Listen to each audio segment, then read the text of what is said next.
Hello everyone, this is Phil Yaeger and welcome to my YouTube video on regulation part of the exam.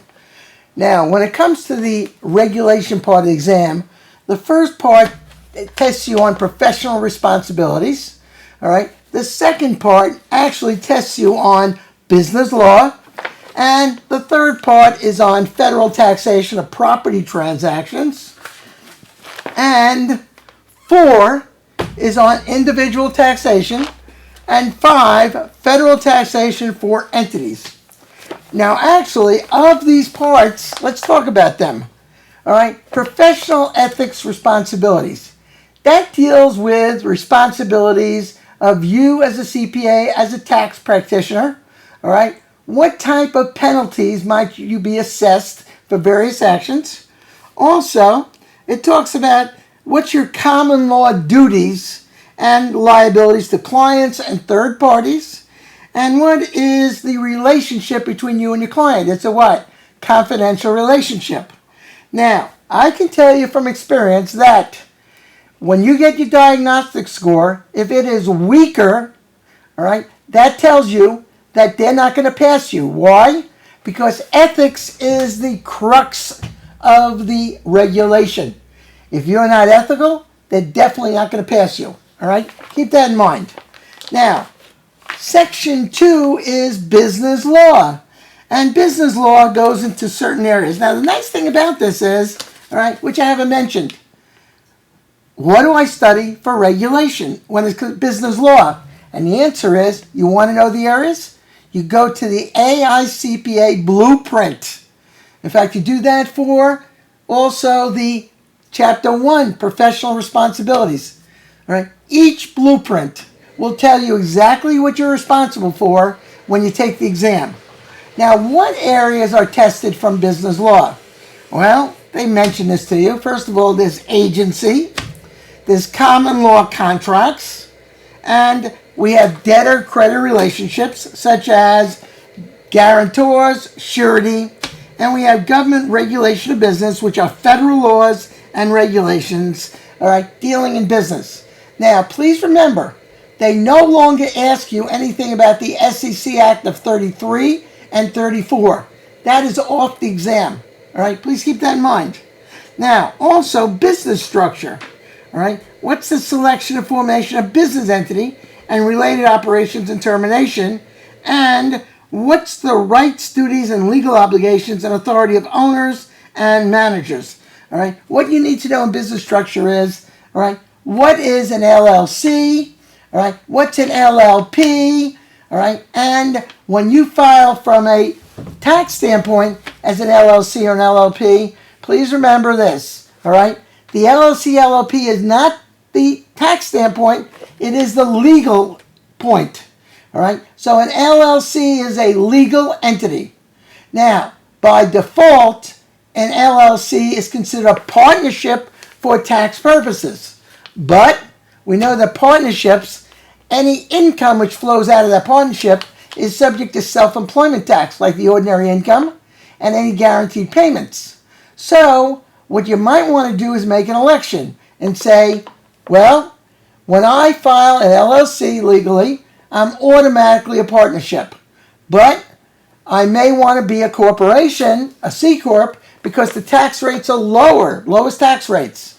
But the disadvantage of that C Corp is that it's subject to double taxation. So then, instead of being a C Corp, you can make an election to be an S Corporation. Now, an S Corporation is a corporation that wants to be taxed like a partnership, which means it's not subject to double taxation. All right? There is no self-employment tax on ordinary income.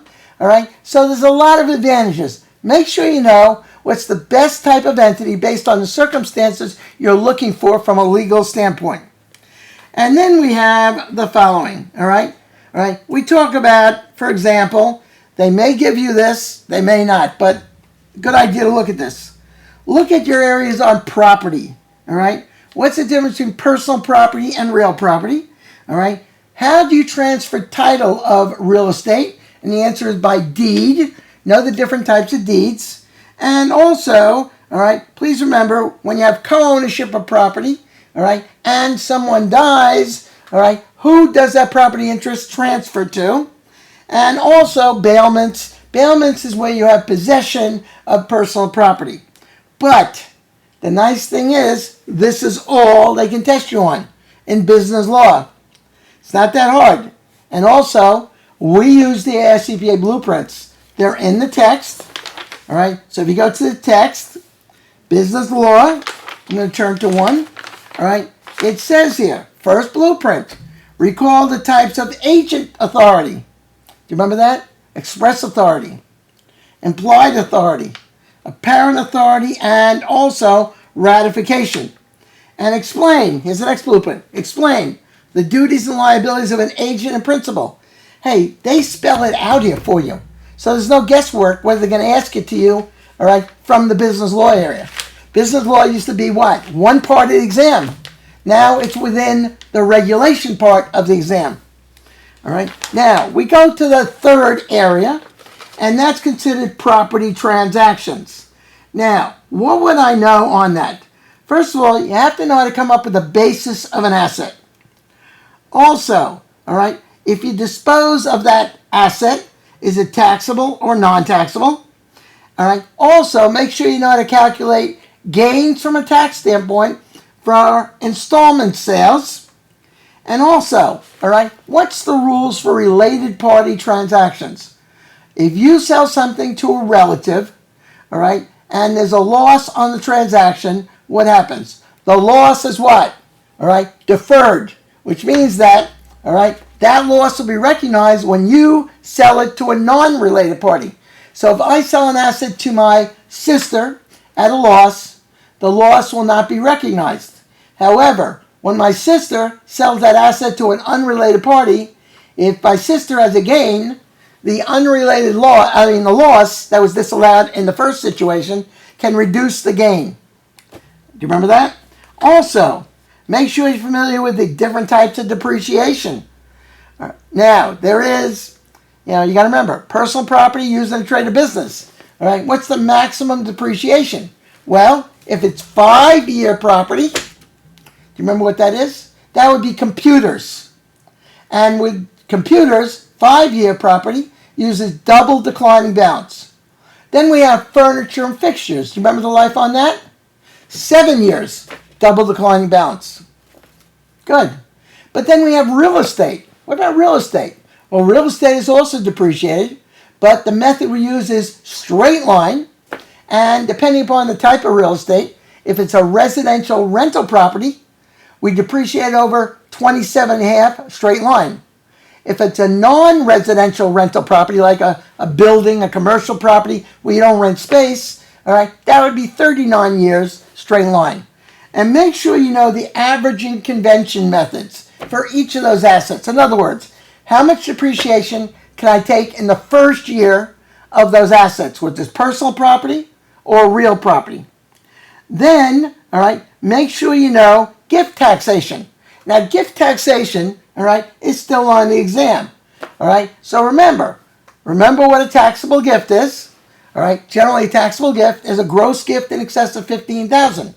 And then, all right, determine this. How much of that gross gift can I exclude for the calculation of gift taxes? All right, remember, per donee is how much? $15,000. Very good. So be familiar with the gift tax exclusions, gift tax deductions, and also the annual exclusion, which is the $15,000 per donee, and also gift splitting. Remember, husband and wife can split the gift in half. All right, so that's basically transactions, all right, dealing with property.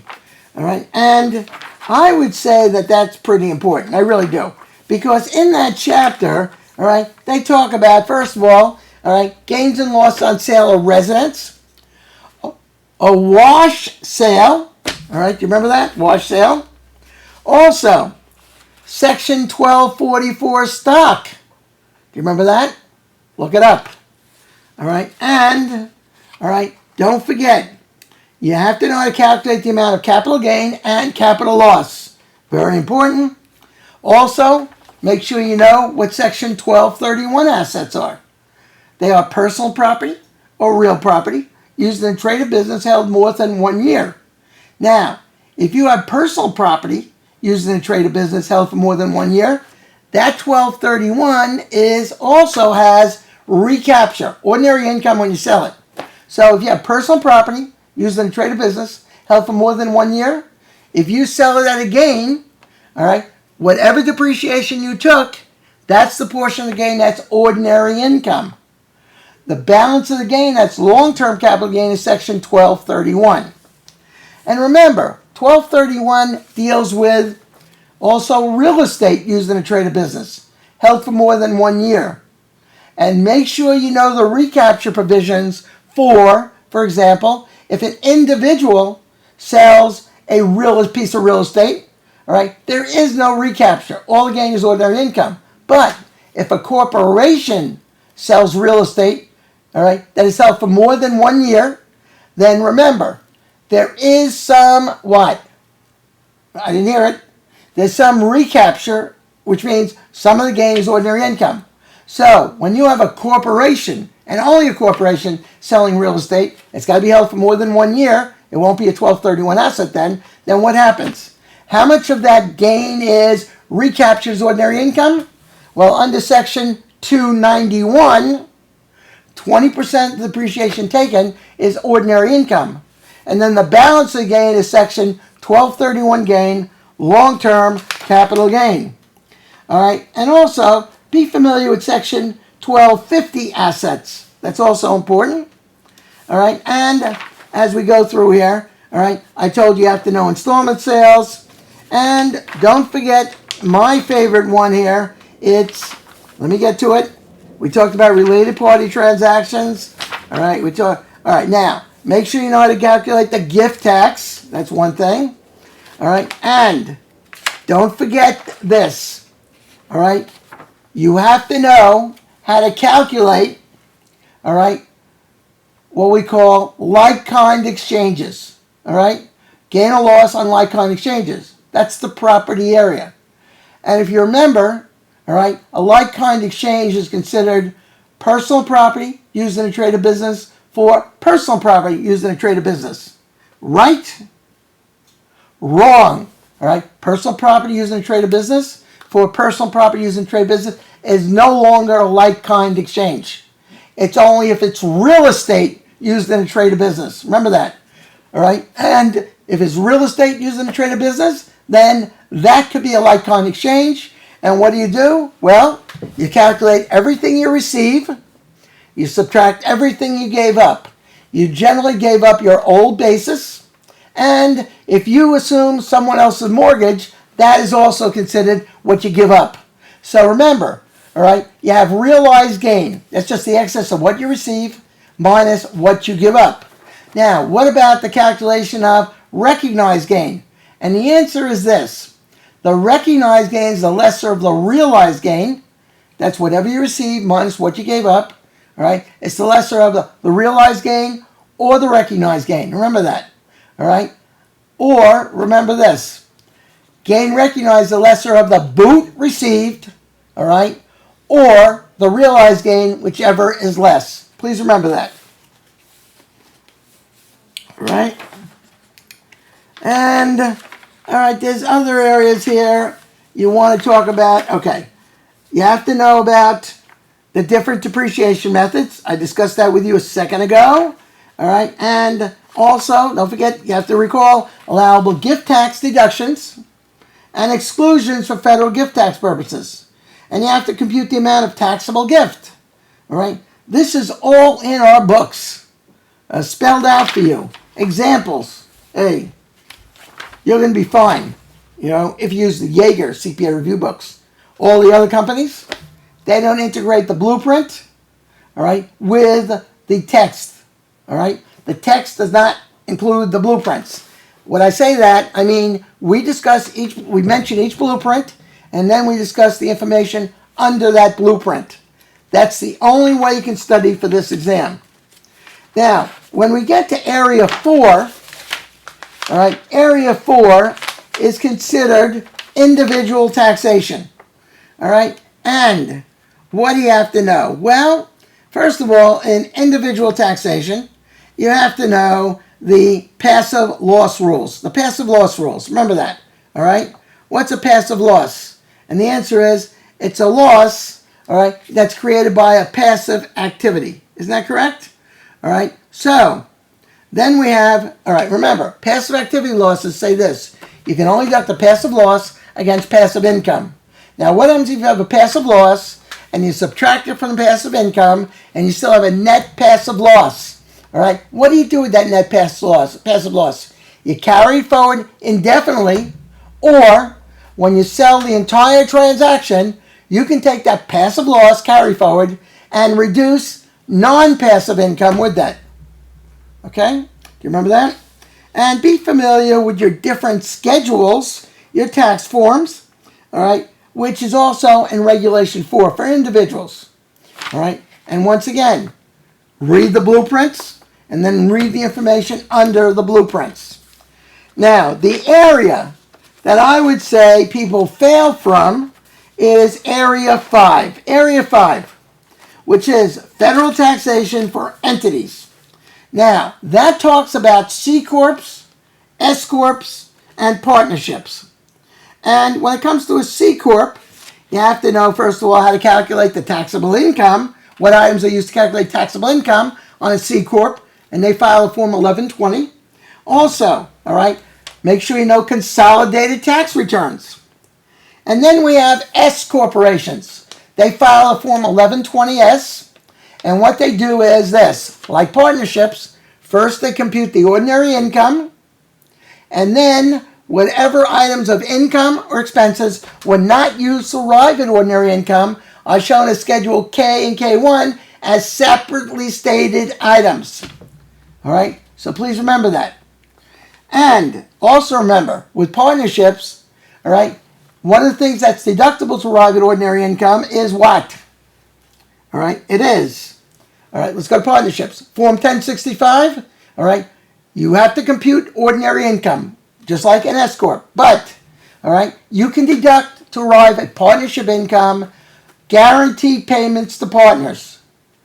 All right, so in an S Corporation, there is no guaranteed payments to partners because the owner would be an employee. So he'd pay wages, take out FICA, federal, state.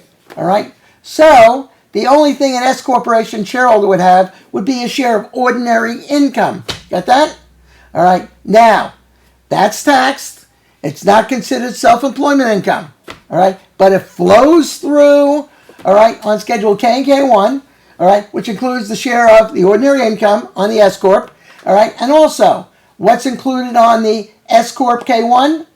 All the items of income and deductions that were not used to arrive at ordinary income.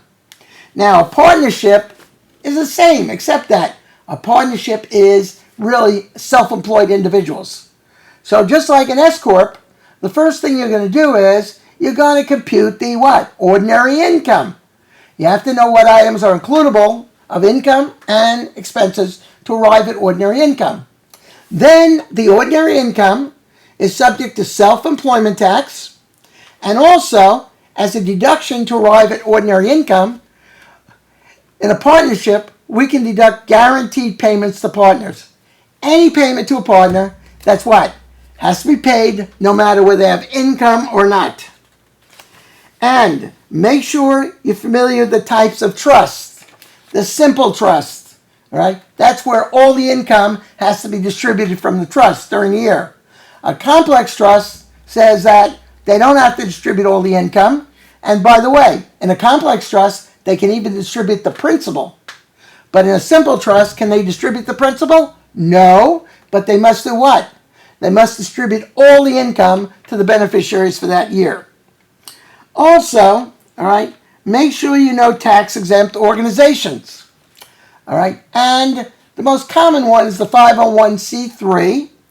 And what I would do is I would make sure that I know, all right, when it comes to a tax-exempt organization, how you calculate what we call unrelated business income. Now, unrelated business income, basically, the gross income is income which has nothing to do with the purpose of the tax-exempt organization. All right? So, for example, if the tax-exempt organization sells advertising expense, that's not related to their purpose. So you take that as your gross unrelated business income. Now, the first $1,000 of that is what? All right? Not taxable. So you can take the gross unrelated business income, subtract $1,000, and that's the net unrelated taxable unrelated income. All right, let me repeat that. The net unrelated business income that's taxable. Now, remember, unrelated business income can either be taxed at what rates? Trust rates or corporate rates. All right, now, make sure you know how you form a corporation. And that is called Section 351. That's whether it's a C or S Corp. And please remember this, all right? When they form under Section 351, if you don't really want to have a taxable transaction between the shareholder and the corporation, all right, then the shareholders at the time of incorporation have to acquire 80% or more of the stock, okay? All right, please remember that. That's Section 351. Now, once again, all right, in the Yaeger book, you do have all the areas. You have each blueprint, then a discussion of the blueprint, all right? And if you basically know the blueprints, all right, you should be able to answer anything they ask, because the exam says you have to understand the concepts. If you understand the concepts, you can apply them to any situation. The Yaeger CPA says this: don't memorize multiple choice, because after a while, you know the answer is C if you do them enough times, and you may not know why the answer is C. And one other thing I would tell you is that regulation is not hard to pass if you follow the AICPA copyrighted blueprints, because all of our competitors do not follow the blueprints. They have the blueprints in the back of their books, but they don't have them within the book and then a discussion of it. All right, so that gives you some type of idea of what the regulation is. And I'm going to tell you, if you don't do well on entities and you're weaker, you may not pass the regulation part. Okay? Anyway, I thank you very much, and we'll see you next time.